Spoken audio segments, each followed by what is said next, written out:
الحمد للہ رب العالمین والصلاة والسلام علی نبینا محمد صلی اللہ علیہ وسلم وعلی آلہ واصحابہ اجمعین ومن تبعہم بإحسان الی یوم الدین واشہد ان لا الہ الا اللہ وحدہ لا شریک لہ لہ الملک ولہ الحمد وہو علی کل شیء قدیر۔ معزز سامعین کرام، نماز کے مسنون طریقے میں سے ایک مسئلہ، ایک طریقہ جس میں اختلاف پایا جاتا ہے وہ ہے سورہ فاتحہ کا نماز میں پڑھنا۔ امام کے پیچھے بالخصوص سورہ فاتحہ پڑھنے کے مسئلے میں اختلاف ہوتا ہے، تو اس سلسلے میں صحیح جو طریقہ ہے وہ کیا ہے، انشاءاللہ آپ کی خدمت میں یہی باتیں بیان کی جائیں گی۔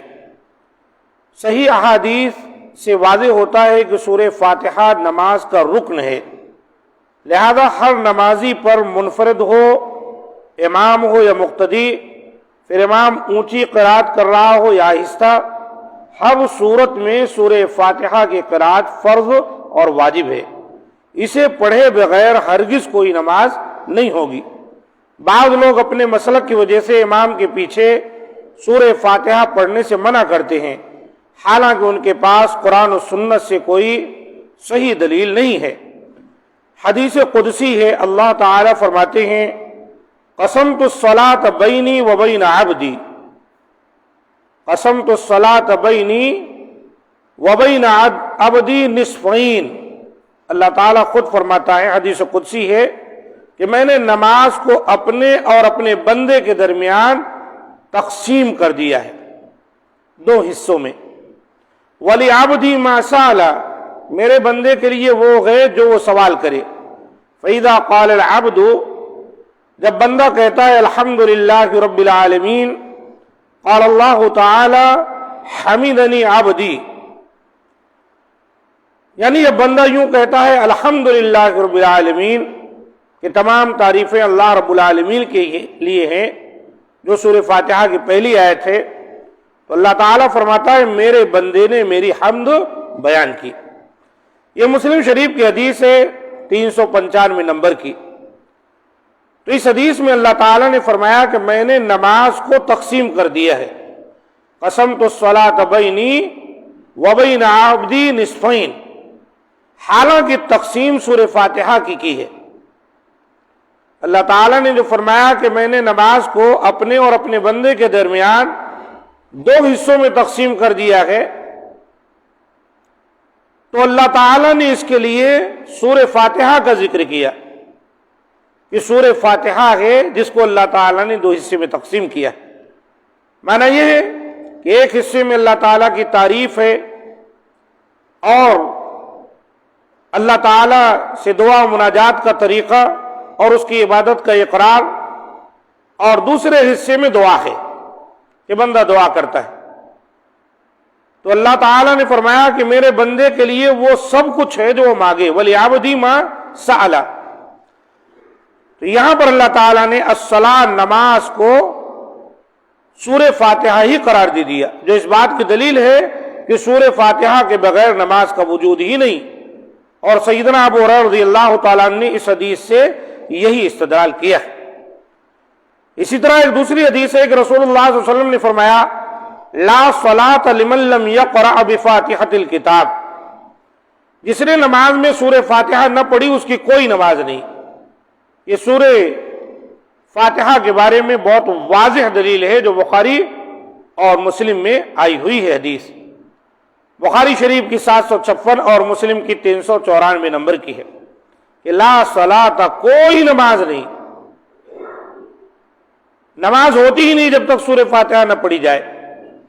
امام بخاری رحمہ اللہ اس حدیث پر یوں باب قائم کرتے ہیں، سورہ فاتحہ پڑھنا ہر نمازی پر واجب ہے، خواہ امام ہو، منفرد ہو یا مقتدی، حضر میں ہو یا سفر میں، جہری نماز ہو یا سری۔ ایک چیز یہ بھی یاد رکھیں، جو پیچھے حدیث گزری اس کے اندر یہ ہے کہ جب ابو ہریرہ رضی اللہ تعالیٰ عنہ نے اس حدیث کو پیش کیا تو اسی کے اندر ہے کہ انہوں نے کہا کہ نبی صلی اللہ علیہ وسلم کا فرمان ہے کہ جو سورہ فاتحہ نہیں پڑھتا اس کی نماز ناقص ہے، ناقص ہے، ناقص ہے۔ تو کسی نے ابو ہریرہ رضی اللہ تعالیٰ عنہ سے کہا کہ آخر ہم سورہ فاتحہ کو امام کے پیچھے کیسے پڑھیں؟ امام تو قرات کر رہا ہوتا ہے، بلند آواز سے تو پڑھ نہیں سکتے۔ تو حضرت ابو ہریرہ رضی اللہ تعالیٰ عنہ نے اس کا طریقہ سکھلایا، کہا، بتایا، اقرأ بها فی نفسک، تم اس کو آہستہ آہستہ اپنے جی میں پڑھ لو۔ امام پڑھ رہا ہے، امام کے پیچھے پیچھے دھیرے دھیرے جی میں پڑھ لو۔ تو اس سے پتہ چلا امام قرات بھی کر رہا ہے تو سورہ فاتحہ پڑھنی ہے، بغیر سورہ فاتحہ کی نماز نہیں، چاہے وہ کوئی سنت ہو چاہے فرض ہو، حتیٰ کہ نماز جنازہ میں بھی سورہ فاتحہ پڑھنی۔ اور ایک روایت میں اقرأ بأم القرآن ثم قرأ بما شئت، مسند احمد کی حدیث ہے 19204 کی، صحیح الجامع میں 324 پر، علامہ البانی نے اسے حسن جبکہ شعیب الارنوط نے اسے صحیح کہا ہے۔ حدیث کا معنی ہے کہ اپنی نماز میں سورہ فاتحہ پڑھ، پھر جو تجھے قرآن یاد ہے اس میں سے پڑھ۔ جب آپ تنہا پڑھ رہے ہیں تو ساتھ ساتھ سورہ فاتحہ کے کوئی اور قرات بھی کرنی پڑے گی، تو سورہ فاتحہ کمپلسری ہے، اس کو تو پڑھنا ہی پڑھنا ہے، بغیر اس کے نماز نہیں ہوتی۔ سورہ فاتحہ پڑھ لینے کے بعد اب جو بھی مختصر بڑی سورہ آپ کو یاد ہے جتنا پڑھنا چاہتے ہیں، اب اس کے بعد آپ قرات کریں۔ تو ان حدیث میں مطلق نماز میں سورہ فاتحہ پڑھنے کا حکم دیا گیا ہے، خواہ آدمی تنہا نماز پڑھ رہا ہو یا کسی کی اقتدا میں۔ لیکن کچھ لوگوں نے یہ کہا ہے کہ یہ حدیث تنہا نماز پڑھنے والے آدمی کے ساتھ خاص ہیں، حالانکہ خاص کی کوئی دلیل نہیں کہ تنہا نماز پڑھنے والے کے لیے خاص ہے، ایسا کچھ بھی یہاں پر ذکر نہیں کیا گیا ہے۔ اصل بات یہی ہے کہ سورہ فاتحہ کا پڑھنا نماز کی ہر رکعت میں ضروری ہے، جو پڑھنے پر قدرت رکھتا ہے۔ جس کو آتی ہی نہیں، ابھی کوئی نیا نیا مسلمان ہوا ہے، آتی ہی نہیں، اس کو چاہیے وہ سیکھے، اور جب تک اس کو نہیں یاد ہے سبحان اللہ، الحمدللہ، اللہ اکبر، ولا حول ولا قوت الا باللہ، اس طرح کے جو الفاظ ہیں، ذکر ہیں، وہ یاد کر لے، یہ ذکر بھی اس کی جگہ کر لے گا تو پوری نماز میں ہر جگہ یہ ذکر کرتا رہے گا تو اس کی نماز ہو جائے گی، کیونکہ اس کے پاس ایک عذر ہے۔ لیکن وہ عذر لیے نہ بیٹھا رہے، سورہ فاتحہ یاد کرے، جلد از جلد یاد کر لے۔ انشاءاللہ باقی باتیں اس درس میں مزید آتی رہیں گی آگے۔ اللہ تعالیٰ سے دعا ہے کہ مولا کریم ہم تمام کی اصلاح فرمائے اور اختلاف و انتشار سے محفوظ رکھے۔